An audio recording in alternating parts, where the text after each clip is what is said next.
the mind control media has been spotlighting recent reports on UFOs being spotted and even shot down out of the sky. And many suspect it's laying the groundwork for the so-called fake alien invasion that has been reported on now for decades. A false flag event wherein the public is tricked into believing that aliens from outer space are invading the Earth.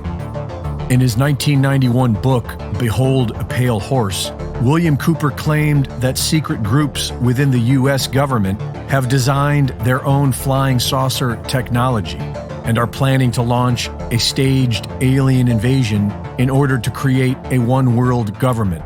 What I discovered was amazing. What I discovered, ladies and gentlemen, is that there has been a plan in existence since about 1917, and probably before that, to create an artificial extraterrestrial threat to this Earth in order to create a one-world totalitarian socialist government. Nazi scientist and former head of NASA, Wernher von Braun, reportedly told his assistant, Carol Rosen, that a fake alien invasion will be the final gambit of an ongoing plan to create a one-world government. And we have to prevent the weaponization of space because there is a lie being told to everyone that the weaponization of space is now first being based upon the evil empire, the Russians. There are many enemies, he said, against whom we're going to build this space-based weapon system. The first of whom was the Russians, which was existing at that time. Then there would be terrorists. Then there would be third world countries. Now we call them rogue nations or nations of concern. Then there would be asteroids. And then he would repeat to me over and over, and the last card, the last card, the last card would be the extraterrestrial threat. The fake alien invasion is only possible if there are advanced technologies being hidden from the public, capable of pulling it off. And there is plenty of evidence supporting this, from the stolen and censored work of Nikola Tesla to that of John Hutchison, and thousands more. According to some sources, these technologies were discovered by back engineering alien spacecraft. But the word alien implies extraterrestrial, not from this Earth. And that's the fake part, because humanity's historical record is replete with non-human species that ruled over mankind as gods. This story is the most prolific story on Earth.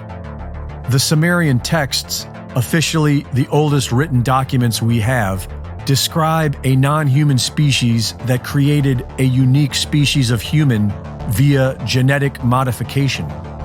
These non-humans then began mating with human women and created a new race of giants. This story is prevalent throughout our entire historical record and is found in practically every religious scripture on Earth. Nearly every culture on this planet claims to have been created by a race of godlike reptilians, most often described as serpent gods or dragons. David Icke has compiled scores of personal accounts describing an interdimensional reptilian-like species that hides in the shadows by shape-shifting and taking possession of a human's body. William Bramley's book, Gods of Eden, provides a comprehensive history of a secret brotherhood that works as an intermediary for a reptilian-like species that has been manipulating mankind for millennia. And in all these ancient accounts, we not only read about these godlike species, we read about their flying ships.